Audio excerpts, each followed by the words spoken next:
नमस्कार। आज का हमारा टॉपिक है सील, स्क्रिप्ट एंड वेट। कहते हैं हड़प्पा सभ्यता का न केवल नगर विन्यास ही उत्कृष्ट था, बल्कि यहाँ के सील्स हो, स्क्रिप्ट हो, वेट हो, वो भी इतने ही इम्पोर्टेंट और यूजफुल थे।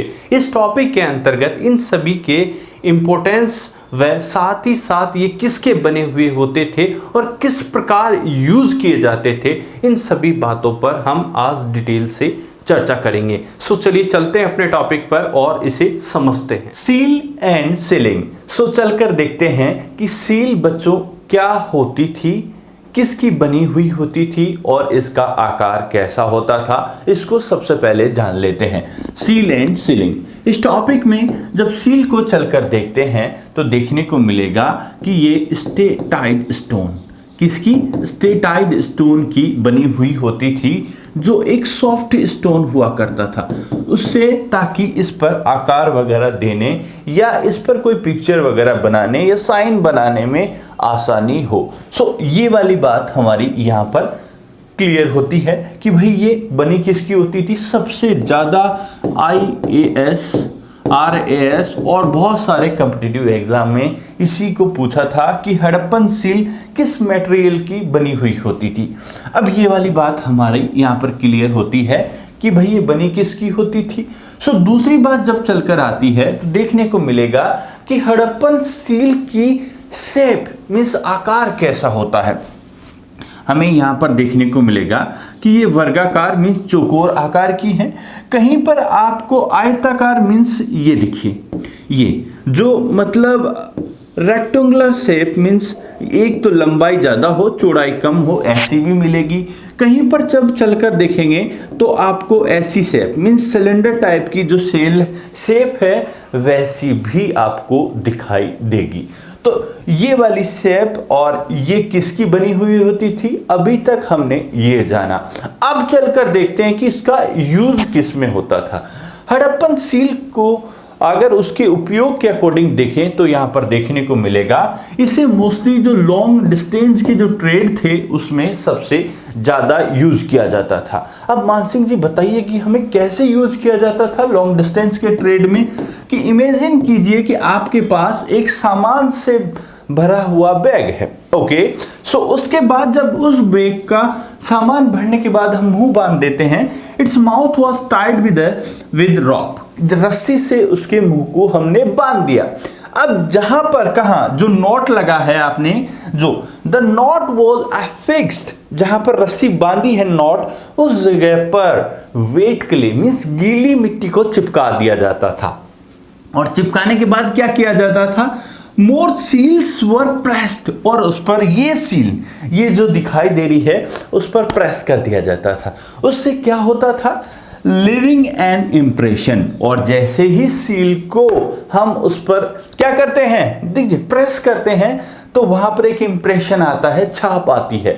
इसको वैसे ही देख लीजिए, वर्तमान समय में जो पोस्ट ऑफिस के अंदर जो लिफाफे को पैक कर दिया और उस पर वो लाख लगा के ऐसे सील करते हैं ना कोने पर, तो वैसे ही सील के ऊपर डेट वगैरह और जो और भी चीजें जो होती है, जैसे उनका मार्का होता है पोस्ट ऑफिस का, तो वो सब इंप्रेशन वहां पर बन जाते हैं। वैसे ही इन सभी सीलों को इंप्रेशन यहां पर बन जाता था इन सील का। सो यही बात देखने को मिलती है।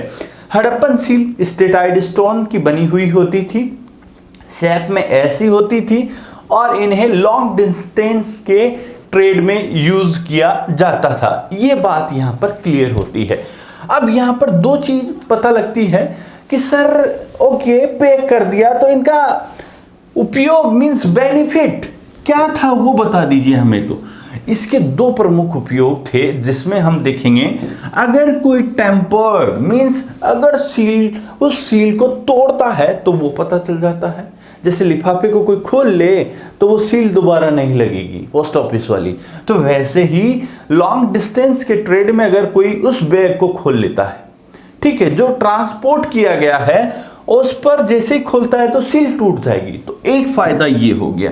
और वन मोर थिंग, दूसरा, the ceiling also conveyed the identity of the sender.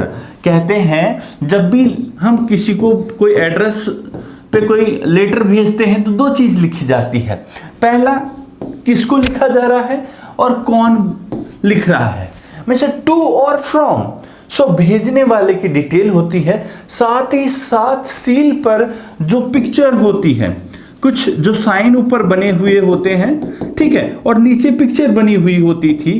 तो ये दोनों उस सेंडर मीन्स भेजने वाले के सिंबल हुआ करते थे।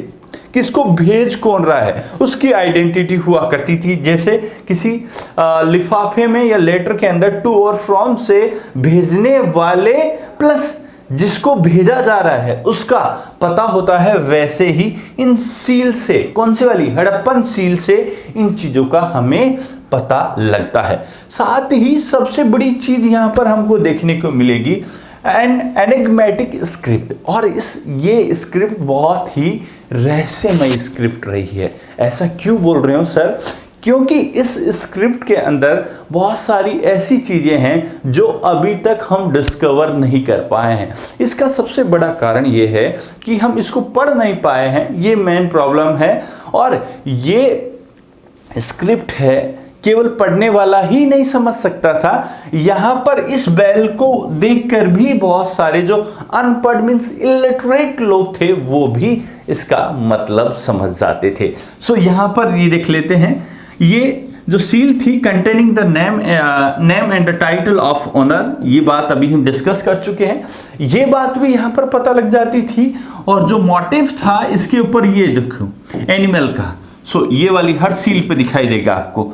तो वो मोटिव किस बात का प्रतीक था देख लेते हैं। Conveyed a meaning to those who could not read, जो इलिटरेट थे, जो पढ़ लिख नहीं सकते थे, उनको समझने में आसानी रहती थी। जैसे कोई सिंबल हो, जैसे पहले राजा महाराजाओं के अपने अपने सिंबल्स हुआ करते थे। आज हमारे राष्ट्र के प्रतीक जितने भी सिंबल्स हैं, अगर अशोक स्तंभ लगा के कोई आ जाएगा तो कंधे पे अशोक स्तंभ देखते ही आप एसपी है। तो ये वाली बात यहाँ पर भी शायद इन्हीं से ये सिंबॉलिक हुआ करता था कि इस एनिमल का सेंडर से रिलेशन होते थे, तो उसकी आइडेंटिटी कोई भी देखने वाला समझ जाता था। सो ये वाली बात अभी हमारी यहाँ पर सील और सील की उपयोगिता खत्म होती है। अब इसके बाद हम चलकर देखते हैं कि जो सील पे लिखा होता था वो बस समझा दीजिए। अभी तक हमने देखा बच्चों कि जो सील देखी है, अब सील के ऊपर यहां पर पिक्टोरियल जो लिखा जाता था, ये स्क्रिप्ट पिक्टोरियल स्क्रिप्ट के नाम से जानी जाती है। बहुत सारे हिस्टोरियन ने इसे बोस्त्रोफेदन नाम दिया है हड़प्पन स्क्रिप्ट को। तो अब नाम दिया है बोस्त्रोफेदन, लेकिन प्रॉब्लम ये रही कि इसे अभी तक कोई पढ़ नहीं पाया है। लेकिन one day it will be possible, एक दिन संभव होगा कि हम पढ़ पाएंगे। तब हड़प्पा सभ्यता के बारे में और ज्यादा बेहतर हमारी समझ विकसित हो पाएगी। सो और चलकर देख लीजिए, यहां पर हड़प्पा सभ्यता के अंदर जो स्क्रिप्ट था उसके अंदर साइन और पिक्चर सबसे ज्यादा देखने को मिलती है। साइन ऊपर रहेंगे और पिक्चर नीचे रहती थी, तो उसको भी चलकर देख लेते हैं।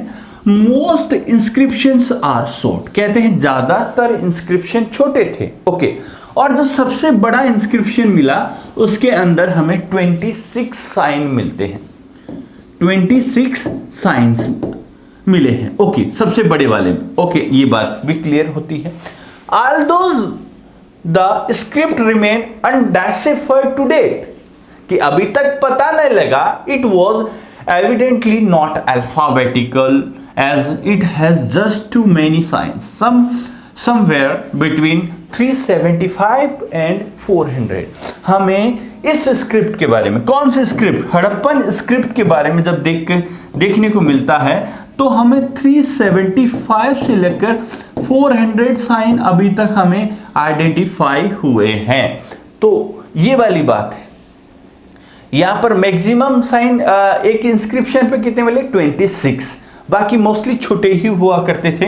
जैसे ये देखिए, यहाँ पर ये वाली स्क्रिप्ट ली, सॉरी सील ली, ये वाली सील देख सकते हैं, ये वाली भी सील देखते हैं। इन पर पिक्चर और कुछ गिने चुने साइन यहाँ पर देखने को इस प्रकार के देखने को मिलते हैं, लेकिन सबसे बड़े पे 26 मिले हैं। और जो इनकी शेप का साइन का अगर टोटल देखें तो हमें 375 से लेकर 400 तक के साइन मिले हैं। आगे चलकर देखिए, it is apparently that the script was written from right to left.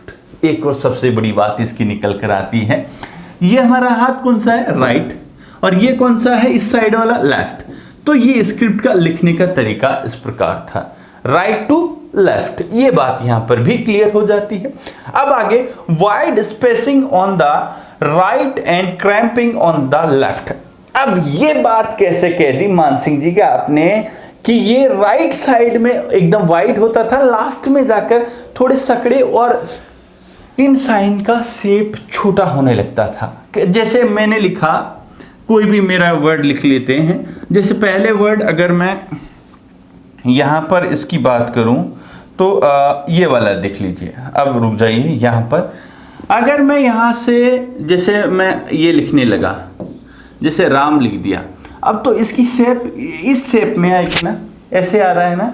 तो अगर हम यहाँ से कोई भी बात लिखने, जैसे कोई भी चीज़ लिखने जाएंगे तो ये वाली शेप निकल कर आएगी जिस साइड से, जैसे मैंने अपना ही नाम लिखा कि मान सिंह, ओके।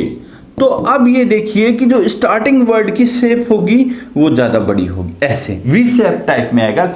स्टार्टिंग में यहाँ पर ये ज़्यादा स्पेस लेगा और यहाँ पर तक आते आते कम स्पेस लेंगे। तो वहाँ से जो साइन और मिले हैं उनसे शेप इस प्रकार की हमें मिलती है। इस वजह से हिस्टोरियन ने कहा कि ये कैसे राइट टू लेफ्ट लिखी जाती है। कैसे, ऐसे मन में आ गया वैसे नहीं बोला, तो वो इन इंस्क्रिप्शंस की शेप के बेसिस पे उन्होंने ऐसा बोला। तो ये वाली बात आपको यहाँ पर समझ में आ जाएगी बच्चों, ओके। सो अब यहाँ तक किसी बच्चे को कोई प्रॉब्लम हो हम सॉर्ट आउट कर देते हैं, लेकिन आई थिंक आपको यहाँ तक अच्छे से समझ में आ गया होगा। अब आगे चलकर देख लेते हैं। अब लास्ट टॉपिक देखते हैं, वेट्स। वेट का मतलब होता है बांट। अब ये सबसे पहले हम चलकर देख लेते हैं कि ये वेट बने किसके हुए होते थे। चर्ट नामक स्टोन के बच्चों ये बने हुए होते थे, और ये मतलब सील की तरह सॉफ्ट नहीं, बहुत हार्ड हुआ करता था। क्या, ये वेट। और वेट यहाँ पर अलग अलग शेप के अंदर देखने को मिलते हैं। आप सब सोचिए कि जब वस्तुएं मतलब एक्सचेंज मोड नहीं था तो बार्टर सिस्टम हुआ करता था, और उसी में माप तोल वगैरह इनका कैसा रहता है। लेकिन जितना मुझे अभी तक ज्ञान है, वर्तमान समय से भी बेहतर उनका मतलब माप तोल की प्रणालियां हुआ करती थी, जिसे अभी मैं आपको दिखाऊंगा। Exchange were regulated by a precise system of weight, usually made of the stone called chert, okay, with no marking. So इस पर किसी भी प्रकार के मार्किंग हमें नहीं देखने को मिलती है।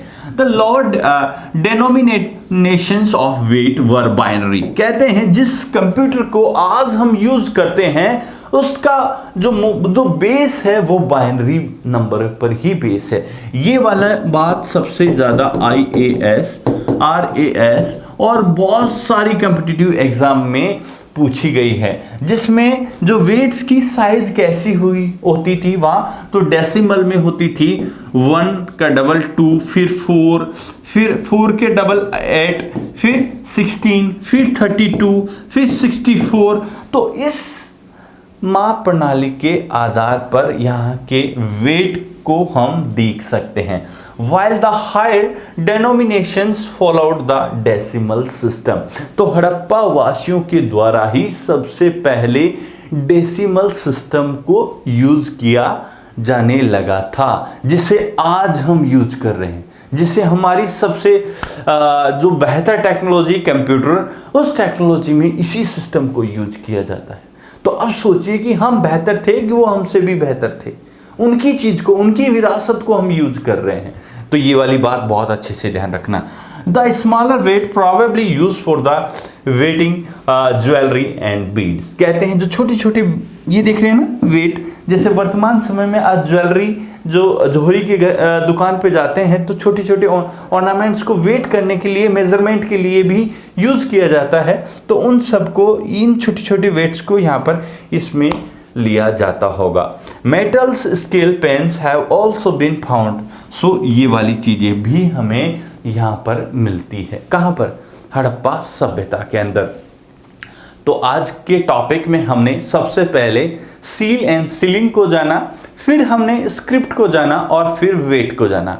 यह टॉपिक बहुत बहुत इंपॉर्टेंट है और यहाँ से कॉम्पिटिटिव में तो 101% क्वेश्चन पूछे जाते हैं और बाकी आपके एग्जाम के अंदर, बाकी अदर कॉम्पिटिटिव एग्जाम में, रिटर्न में भी बहुत अच्छे क्वेश्चंस पूछे जाते हैं। और इसका जो डेसिमल सिस्टम, जो बाइनरी जो सिस्टम है, ये बहुत ही इम्पोर्टेंट है। अब तक मैंने मोस्टली एग्जामों में खुद ने देखा है, खुद ने जब भी एग्जाम में लिखी। तो इस वजह से इस पूरे टॉपिक को ध्यान से पढ़िएगा और वही अंतिम शब्द नीडी तक इसको शेयर कीजिएगा। Thank you and thank you very much and have a good day.